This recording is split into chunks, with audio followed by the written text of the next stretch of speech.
Good evening. It's Wednesday, the 25th of April 2012, and tonight on KTN Prime we are focusing on the cleanup of the judiciary, where 4 senior judges have been sent home after being declared unfit to hold office. 5 other judges have been given the green light to continue handling cases in the judiciary. This is a clear indication of the country's interest to rid the judiciary of judges and magistrates who have hindered the administration of justice.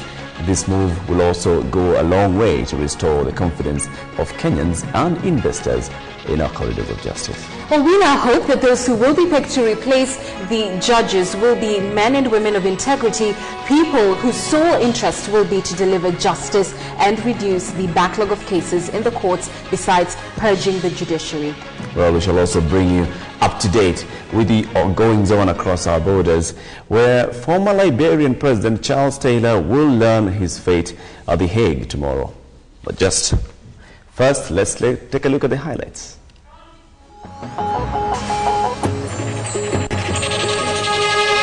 The board's role has not been to carry out a purge, but to conduct a vetting process. 4 senior judges sent home. Floods wreak havoc in parts of the country. Group now demands fresh vetting of police service team. And former Mungiki leader NYANZA is freed on bond.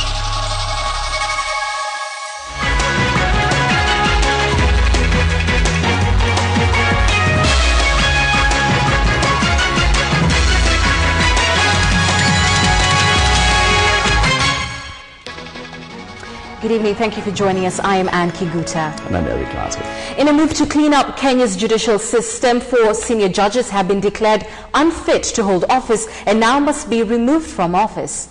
A board charged with the responsibility of vetting judicial officers said the judges should be removed because of either lack of integrity or impartiality in their duties. However, 5 other judges were cleared to continue with their work. KTN's Samogina has the details. The vetting process has claimed the president of the Appellate Court, Justice Riaga Omolo, chairman of the defunct Goldenberg Commission of Inquiry, Samuel Bosire, who also sits on the 3-judge bench presiding over the election debt petition. Other casualties are Justice Joseph Nyamu and Justice Emmanuel Okubasu, who threw out an application challenging the vetting process as illegal. Okubasu becomes a casualty succumbing to a process he rubber-stamped. The board's role has not been to carry out a purge, but to conduct a vetting process. Whereas a purge would have involved automatic exclusion based purely on actual or presumed membership of an identified group, the vetting procedure is founded on the rule of law. The 4 appellate judges have been found unfit to continue serving in the judiciary. While it was unanimous in the cases of Justice Samuel Bosire, Joseph Nyamu and Emmanuel Okubasu, the board was divided, with 3 board members dissenting the rejection of Justice Riaga Omolo.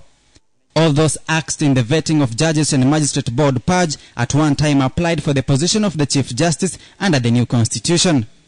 The rejected judges can only appeal before the vetting board, but not through any court. The affected judges have 7 days to appeal.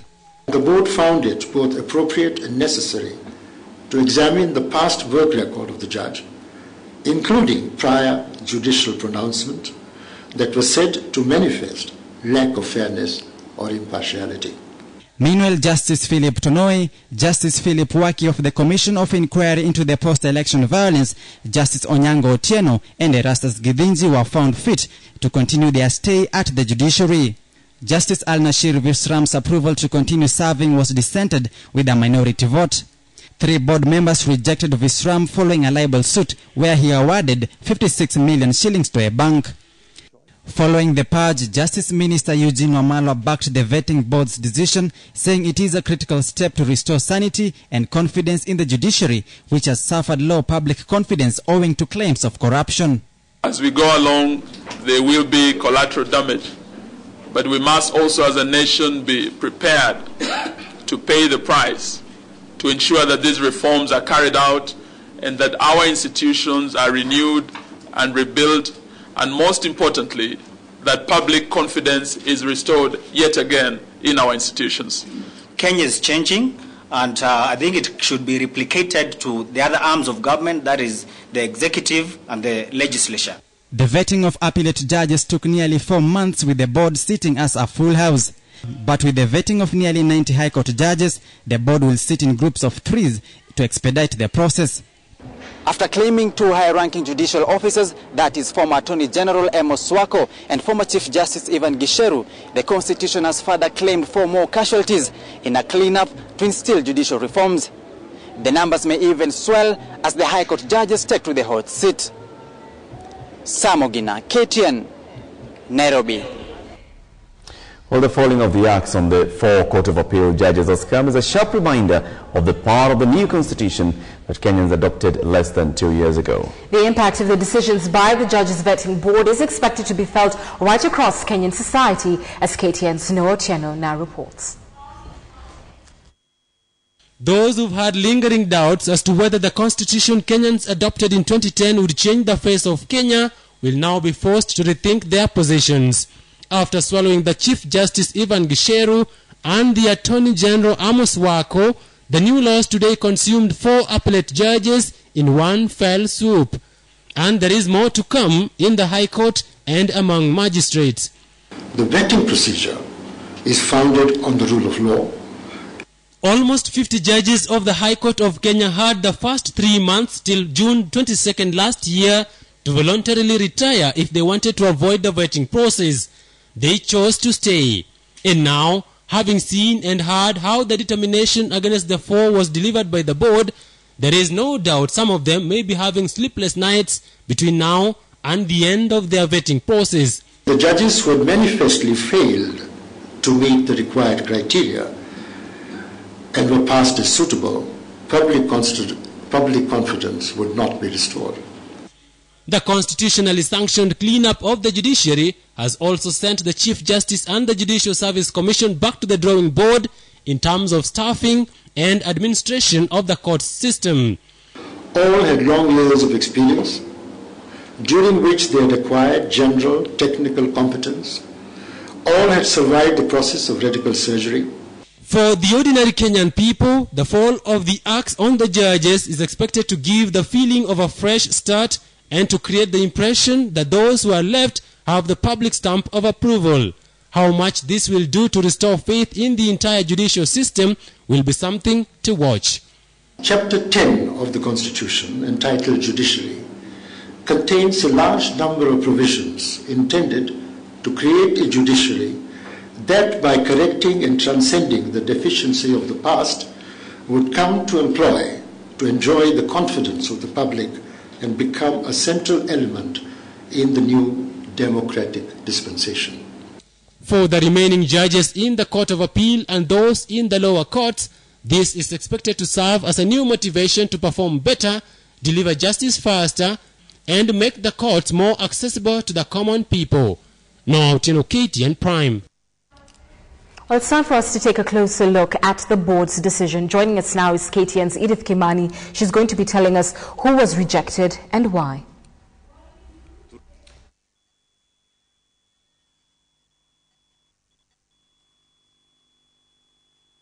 President of the Kenyan Appellate Court, Justice Riaga Omolo, was one of the 4 rejected from serving as a judge. The board says Justice Omolo exhibited authoritarianism and inconsistency on the bench. The panel used evidence from an unnamed lawyer that Justice Omolo was hostile and intolerant towards him. The board found out that Justice Omolo lacked transparency and accused him of political bias. Long-serving judge Samuel Bosire also got the axe. The vetting board accused him of condoning torture of suspects during the 1982 coup trials. He was also accused of ending the Goldenberg case prematurely and failing to summon top government officials to the case which he was presiding over. The board, however, clarified that both Justices Bosire and Omolo were not involved in corruption. Justice Emmanuel Okubasu was, on the other hand, accused of accepting gifts from litigants. In fact, the board said that at one point, Judge Okubasu accepted hospitality in a London hotel after issuing stay orders in favor of a litigant. The panel also said that the judge lacked honesty in his work. Justice Nyamu was the last of the 4 judges to be declared unfit to hold office. He was accused of lacking professionalism, fairness, and viewed as a stumbling block in the fight against corruption. The panel said that one of the ways he did this was by allegedly returning passports to Anglo-leasing suspects and blocking CASA investigations. The panel also raised questions over why all graft cases Justice Nyamu was implicated in involved the same advocate. Nyamu was also accused of being partial to those in power and showed inability to deal with criticism. The board, during the verdict, approved Supreme Court Judge Philip Tunoi, Court of Appeal Judges Philip Waki, Onyango Otieno, and Erastus Githinji. Board Chairman Sharad Rao was, however, careful to clarify that the objective of the board was not to punish but to restore public confidence in the judiciary. Edith Kimani, KTN Prime. Well, as we are saying, this is a very big story, and it is the topic of our big question tonight. We're asking you, do you think the sacking of the judges will end corruption in the judiciary? Do you think the sacking of the judges will end corruption in the judiciary? We'd love to know what you think. SMS as your yes or no answer, plus a brief comment to the number 8040. We'll give you the poll result at the end of this live newscast, and also some of your comments as we go along. Now, to help us digest this matter a bit further, I'm now joined in the studio by Peter Ngoge. He's an advocate of the High Court of Kenya, and this man has really spearheaded the fight against corruption in the judiciary for very many years. He even filed a case against Kenyan judges in Geneva. Peter, thank you very much for coming, and you've been spearheading this cause for a very long time. It's sort of seeing like your work is coming to fruition now. I'm very happy with what I'm seeing now. Let me start with the question. Our big question tonight is, do you think the sacking of these judges will end corruption in the judiciary? Do you think this is going to help? It has an impact. The judges must know that they must operate within the law. And that's the only way they are going to safeguard your fundamental rights. Yeah. They should not take instructions from big people, the government, to decide cases. And if they conform to the rule of law, I think Kenya will be a great nation. This is going to move forward. Yes. Let me take you back to 2003. We had this radical surgery, the judiciary, where some judges went, others went and appealed, and they came back. Now we have this vetting that has been done properly in a structured manner under an act of parliament. Do you think, what's the difference between this and the radical surgery? Really, there's no big difference. And the only thing I can say is that I know where Ringera went wrong. Where did he go wrong? Ringera sacked the judges, and then the sacking ended up there. This thing has to be continuous. Mm-hmm. It has to be continuous until everybody knows that the rule of law is there to prevail. By continuous, you mean like we should have continuous assessment of judges? The complaints must be filed. Right. The Judicial Service Commission must keep on investigating these complaints until we reach a time when everybody, the judges, the lawyers, the police will know their scope of operation. Mm-hmm. Yes.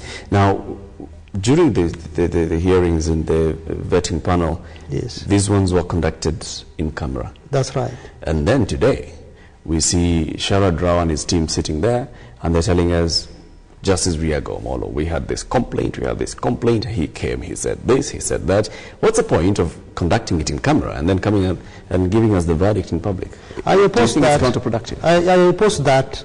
Our Constitution, if you read Article 10 of the Constitution, talks about transparency as one of the principles of good governance and good governance. Yeah. So, I do not see the basis of conducting those investigations or hearing the complaints in camera. It should have been public because there's nothing to hide. If there is a truth, let the public see. And that is the only way they are going to build the confidence of the people about what is going on there. Even me, I criticized that idea of enclosing themselves in a room somewhere. You cannot rule out manipulation. because they didn't tell us why the other judges were left. Yeah. They told us why they sacked Umolo, why they sacked Okubasu, why they sacked Nyamu, but they did not tell us why Vishram was left, and yet there are numerous complaints which were filed. Yeah. Even me, I filed some complaints against Vishram. Yeah. Why Tunoi was left, and yet I have very serious complaints against Tunoi. Yeah. Why, for instance, the other one is who? Who was left? Waki and Onyango Tieno. Why they were left, they didn't tell us. So that leaves a lot of doubt. Leaves some gray area. Of course. It should have been transparent, so that if I file a complaint against Onyango Tieno, I want to see how it has been handled. Now, Peter Ngui, as an advocate of the High Court of Kenya, you are among, like you just said, you're among the people who went to court, to this panel with complaints or issues to raise against specific judges. Yes. But the panel has also told us that professional bodies like the Law Society of Kenya did not have any presentation against or for any of the judges. Neither did the Attorney General. What do you make of this? If you want to reform the judiciary, start with the lawyers, because they're the ones who collude. Some of them, most of them make their money by colluding with the judges to win their cases. Most cases are won in boardrooms. Some senior lawyers, if a case is in court, they call the judge, they meet somewhere, they then plan how they're going to dismember the case. Especially if it's against the government, sometimes some judge might be called to State House to discuss the direction in which the case is supposed to go. Yeah. So to reform the judiciary, you must also reform the Law Society of Kenya, because their members are the ones who normally collude with the judges to auction justice. Just riding on to that, how should we do this? It is easier to do it. First of all, make sure, if I'm a judge, I'll make sure that the rule of law is followed. Mm-hmm. That way, you will be pinning down this judge. And then the disciplinary committee of the Law Society of Kenya must do its work properly. The Judicial Service Commission must do its work properly. If we live in a society whereby each and every person carries out his own duties as given by, as prescribed by the relevant law, then you are going to achieve it. But if somebody files a complaint and it is covered up, nobody wants to pursue the complaint, then we are not going anywhere. Let's go into the timelines when we go to the judges and the other judges and the other magistrates. But before we do that, looking back at what now we've heard, the 4 judges whose recommendation has been you're unfit to hold this office. Yes. What kind of recourse do they have for the benefit of our viewer? Well, they can appeal. The law says under the Act creating the vetting board, I think they can appeal within 7 days. Mm-hmm. They were given that option. But appeal to the court or to the panel? To the panel. The Constitution doesn't allow anybody to challenge the decision of the board. Right. So they can appeal to the board. So if the board agrees with them, then they might be returned back. But they have 7 days. They have 7 days to do that. 7 days from today or 7 days from the day they receive the letter? From today.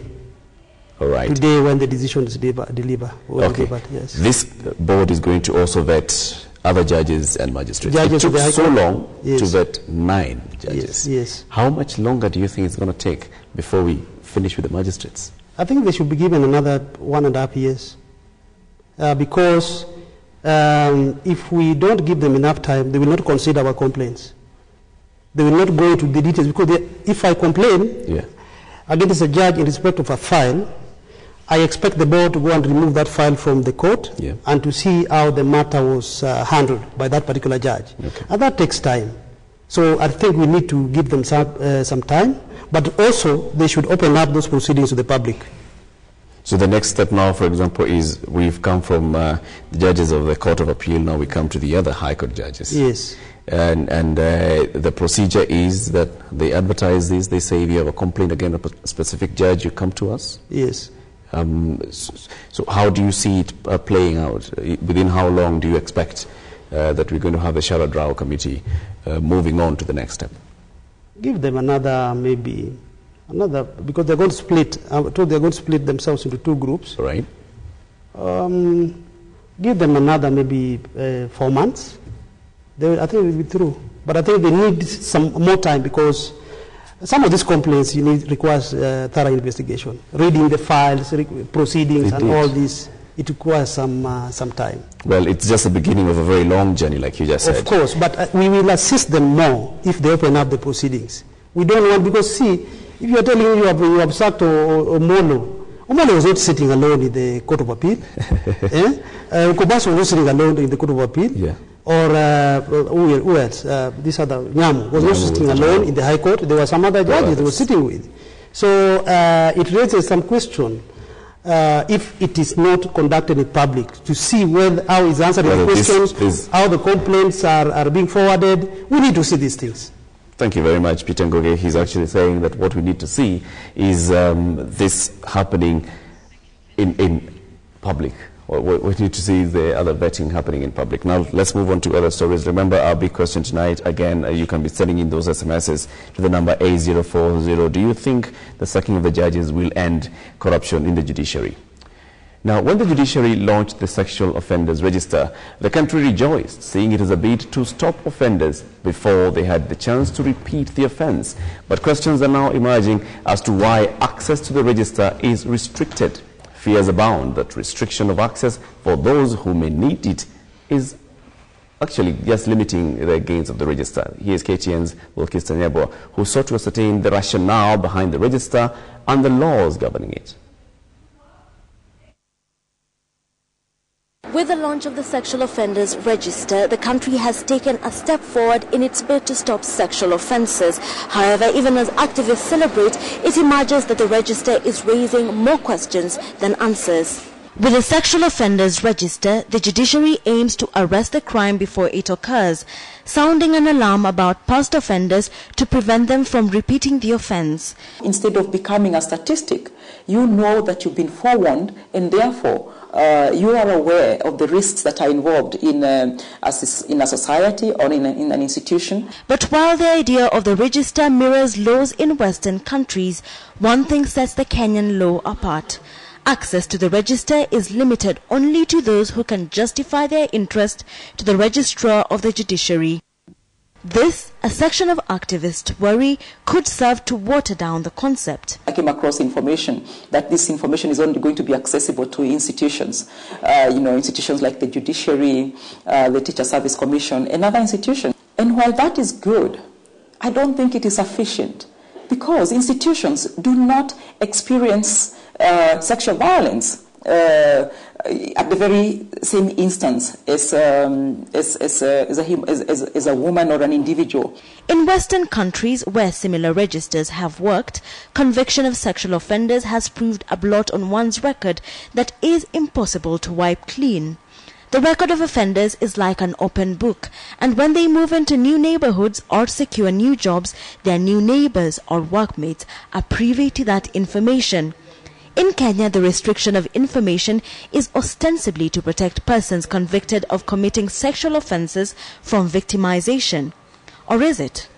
Because of the magnitude and the consequences of sexual violence, it is not an unnecessary requirement to curb the right to privacy on the basis that you're going to have your right to that privacy infringed upon. Activists argue that persons at risk of attack should be made aware of the risk, while the offenders should have reason enough to avoid the crime. When you're about to, cause a crime as huge as a sex crime, you hold and you say, hey, I could enter that red book and it's going to be for life. And though the register certainly serves to instill fear, given that only a few people can access it, is this enough to warn would-be repeat offenders? Or is it that in attempting to please everyone, the Sexual Offenders Register runs the risk of proving ineffective for them all? Wilkis Tanyabwa, KTN Prime. Former leader of the outlawed Mungeki sect, NYANZA, was today released on a 200,000 shilling cash bail after he was charged with robbery with violence. Before Miner's release, the Director of Public Prosecutions, Keriako Tobiko, had blamed the police for rushing into the case without consulting his office. KTN's Patrick Amimo reports. Youthful supporters of NYANZA congregated at the Milimani Law Courts to await the court's word on the arrest of their leader. but they found the gates locked. There was also a heavy police presence after security agencies anticipated trouble. Maina and his co-accused were arrested Tuesday at the Kasarani police station when they went to record a statement over a gun incident inside a church where police officers were roughed up by the faithful. Inside the court, Maina Njenga, his personal assistant Francis Mwangi, Daniel Wanjohi, Ngare Njogu and Stephen Kuria appeared in the dock. They were charged with robbing 4 policemen of guns, ammunition, cash and personal effects inside the Hope International Church in Kasarani. They faced a second charge of confining 4 police officers and businessman Joseph Njoroge illegally. It is said the police officers were responding to a distress call from one of the faithful who claimed a man with a gun had entered the compound and might have been planning to assassinate Maina Njenga. State Counsel Lilian Obua told the magistrate Elijah Obaga that the Director of Public Prosecutions Keriako Tobiko wanted to study the file before giving further directions. Maina Njenga and his group were locked in the underground cells for 4 hours to allow processing of bail before their release. Nimeona ya kwamba katiba mpya inaendelea kufanya kazi. Na katiba mpya ikifanya kazi hivyo, ninaona kila mwananchi wa Kenya atakuwa na haki. Maana ni sheria ambayo haiangalii mkubwa ama mnyonge, inaangalia watu wote. If found guilty, Njenga and his co-accused will face a death sentence. The case will be mentioned on May 9th. Patrick Amimo, KTN. The United Nations-backed Special Court for Sierra Leone will tomorrow issue its verdict in the case of former Liberian President Charles Taylor, who was transferred to the Hague facility in 2006 after he was captured in Nigeria. Well, Taylor is charged with 11 counts of crimes against humanity. Taylor is accused of supporting the Sierra Leone conflict in 2002, where he allegedly caused murder and used girls as sex slaves, besides conscripting child soldiers. Taylor's trial was to take place in Sierra Leone, but Liberian President Ellen Johnson Sirleaf objected. Taylor led the rebel National Patriotic Front of Liberia between 1989 that fought to overthrow the then government.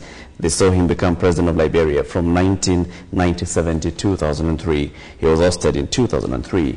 Taylor becomes the first former African president to be charged at that tribunal. The Law Society of Kenya has urged the Parliamentary Security Committee to reject the nominee for chairperson of the yet-to-be-formed National Police Service. Now, according to the LSK, placing Amina Massoud as chairperson would be unconstitutional, given that she ranked 6th in her interview, while those who were ranked above her by the selection panel have not been nominated. Well, there are further claims that the Prime Minister was duped into approving a list of nominees of the Commission without verifying the names. Catherine Omanto reports. In its first session, the Parliamentary Committee on Security, chaired by Mount Elgin Member of Parliament Fred Kapondi, interviewed the Law Society of Kenya representatives Apollo Mboya and Wilfred Nderitu, along with members of the Women's Political Alliance, who say that the nomination of Amina Massoud as the chairperson of the National Police Service Commission would be unconstitutional because Massoud did not score as well as other interviewees who were neither nominated or shortlisted.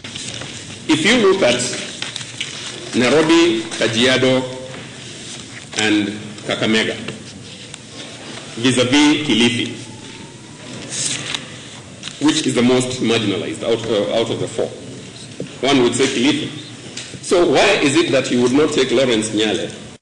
Prime Minister Raila Odinga earlier claimed that the selection of the nominees is questionable and that he was not consulted in the constitution of the list that was submitted to Parliament by the Office of the President. It is said that the list the PM had approved consisted of Johnson Kavuludi as the chairperson, with Lawrence Nyale, Esther Chui, Bernard Mbai, and Major Retired Mui Mutia and Mary Awor as members of the commission. Incidentally, his letter of no objection was attached to a new list that replaced Johnson Kavuludi with Amina Massoud as chair, and also replacing Lawrence Nyale and Bernard Mbai with Ronald Musengi and James Atema.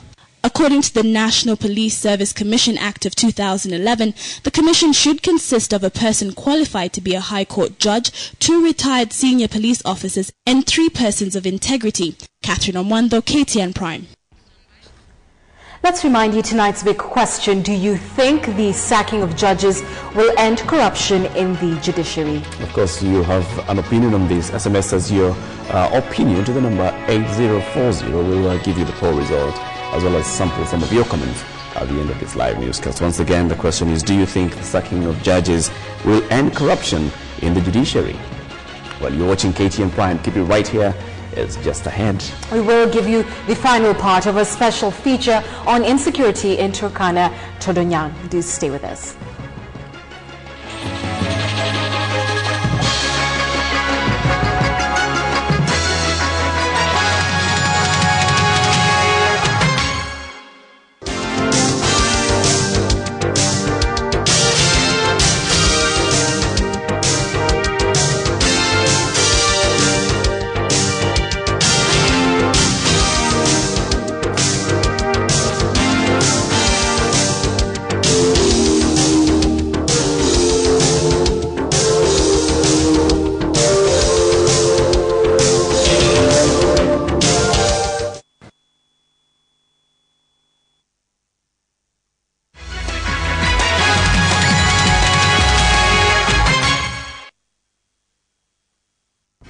At Viceroy, we never stop passionately crafting our barrels and maturing our brandy the traditional way. Viceroy Cocktails, Viceroy Highball. The ingredients are double Viceroy brandy, half a glass of club soda, and garnish with lemon twist. Mix both the ingredients in a glass over crushed ice and stir. Garnish with a lemon twist. So you can keep on enjoying it.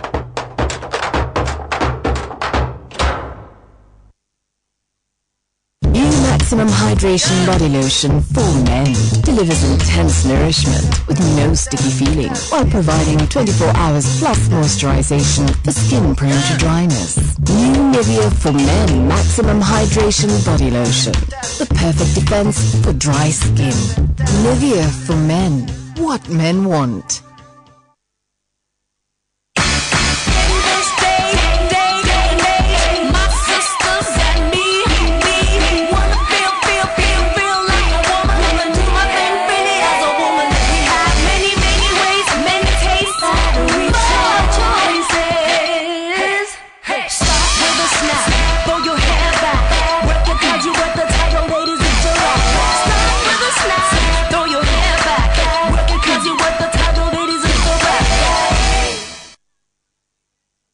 For 25 years, Visa has helped athletes get to the Olympic Games.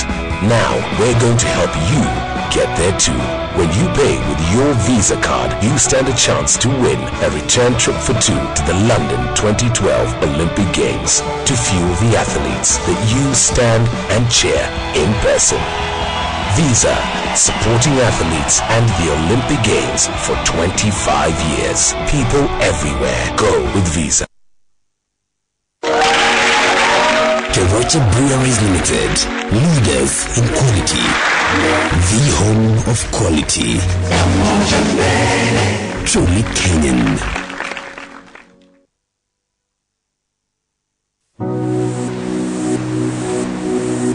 Escape to freedom. Here life is full of flavor, where you can enjoy good health and some of the best food found anywhere. You belong to me, and I belong to you. Welcome to Pwani Life.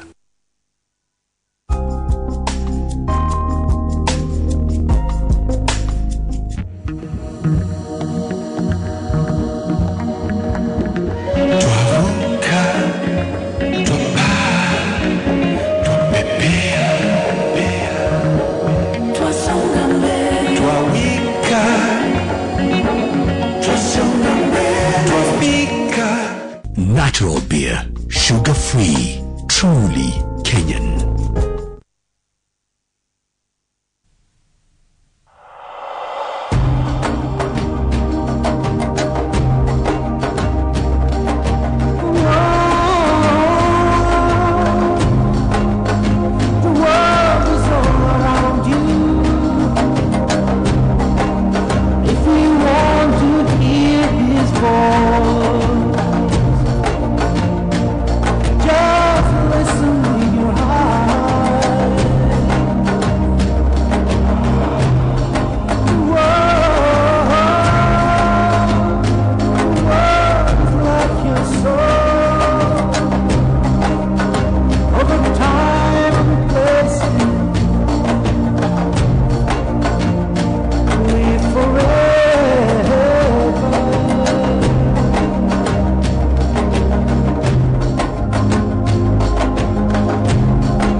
Kabarak University is a Christian university located 20 kilometers from Nakuru town.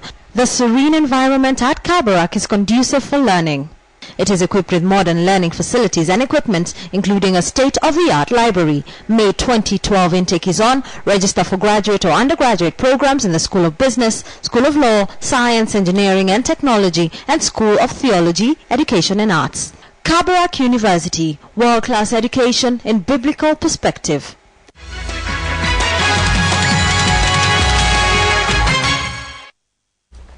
Welcome back to KTN Prime. Heavy rainfall experienced in the country has spelled havoc to over 139 households, with more than 25 families displaced following floods in Kisumu County. The heavy downpour has ruined livelihoods in several parts of the country, with Lower Nyakach and Nyamasaria being the most affected. The much anticipated rainfall is finally here, with a share of adverse effects. Residents in Kisumu County are witness to this, as a heavy downpour left 139 families dealing with its impact, with 25 of the affected being displaced. Houses that were habitation to people reduced to pools of water. Sasa anasidi hata kibuyu iko na maji, anafanya tungulu. Sasa nasema sina la kufanya. Nimenyamaza tu, nikafungua mlango, nasema wacha aingie bila anaweza kuingia. Sasa naingia tu hivyo, kaingia nyingi sana. Na mimi nakaa tu juu. Red Cross officer in charge of Western Kenya, Emmanuel Owako, expressed fears of more areas being gravely affected, pointing out that they were monitoring the situation closely. Owake said that there were no casualties or deaths reported as a result of the floods, but cited massive destruction of property and crops. The country has been dealing with impacts of floods. The country is yet to implement disaster management structures to avert such crises. A large proportion of Kenya's urban dwellers do not own their homes, and they prefer to rent houses based on their incomes. A certain segment of society and communities in this country actually choose to rent their houses rather than buy, as is the desire of most Kenyans. In today's edition of Homes First, Fred Amulo examines the dynamics involved in dealing with the challenges of home tenancy.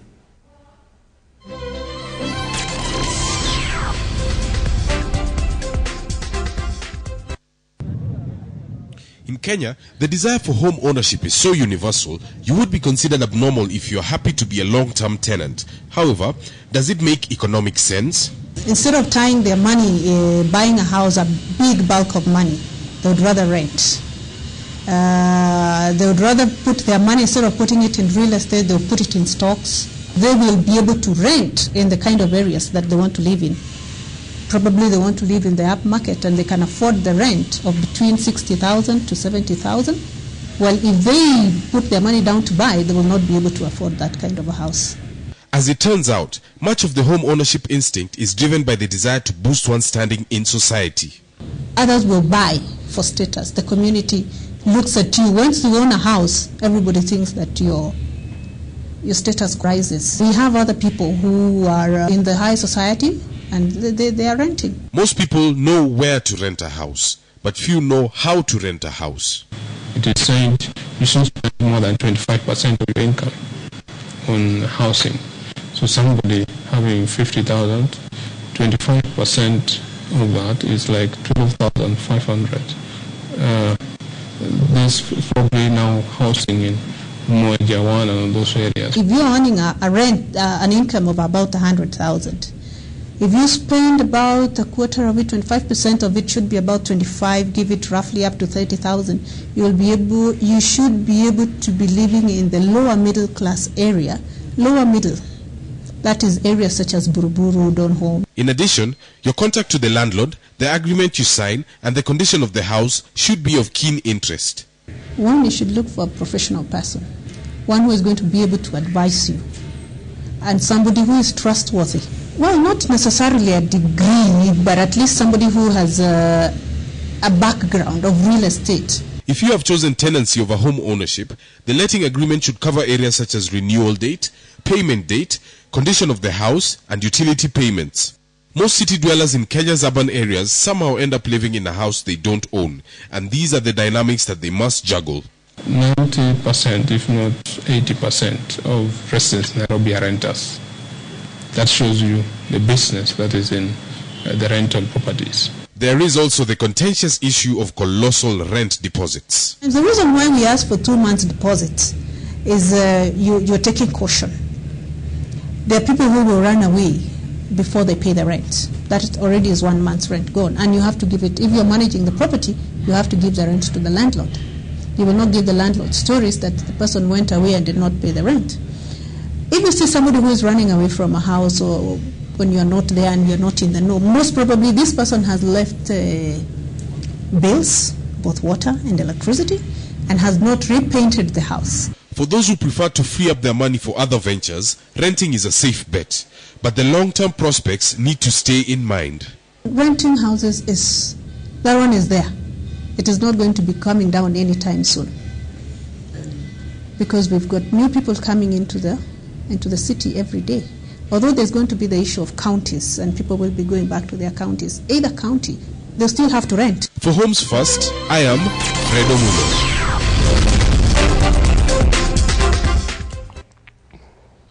In Turkana, there are more than 100 orphans whose parents died in tribal raids. Their parents were killed by members of the Merile militia group operating along the Kenya-Ethiopia border. A new institution in the area is, however, offering refuge to the orphans. KTN's Masi Kandia has been camping in Todonyang and brings us the final part of the 3-part series, Todonyang, the Forgotten War. The graveyards of Todonyang, where over 30 lives unnecessarily lost in the Todonyang massacre, lie in defeated silence. The lives of those left behind after the Merile attack now shattered in the absence of their loved. Residents claim that in the Turkana North alone, there are over 100 orphans, children who lost their parents as a result of intertribal clashes.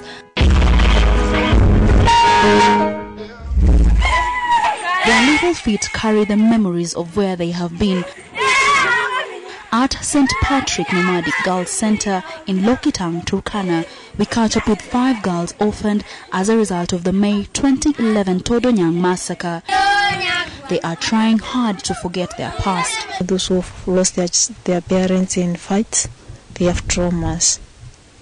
Those traumas, they make them sometimes to be a bit wild. But we try the much we can.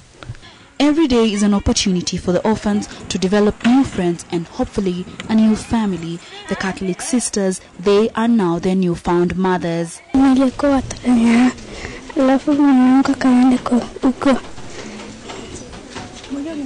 kama ride, alafu nikashuka bibi ingine, alafu nikasikia bunduki huko kwa bahari. Watu basi kaenda kaua watu wawili kwa bahari. The center was started by the Catholic Church in a bid to educate girls from the nomadic families among the Turkana. When we go to pick them, we get some challenges, such as resistance from their parents. Other people, they do not know the importance of education, so they move or they hide their children.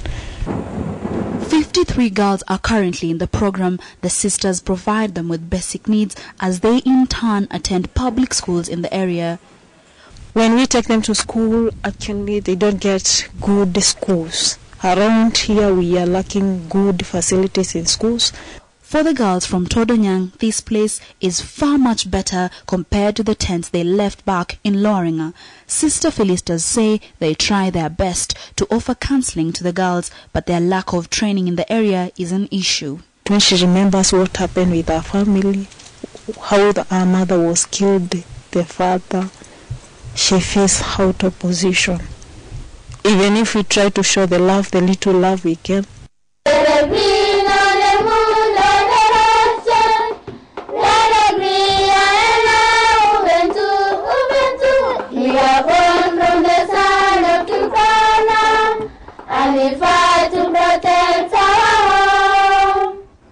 It is a home they have come to appreciate. The girls here finding a family and are now living like sisters. Masi Kandia reporting for KTN in St. Patrick's Nomadic Girls in Lokitang, Turkana North.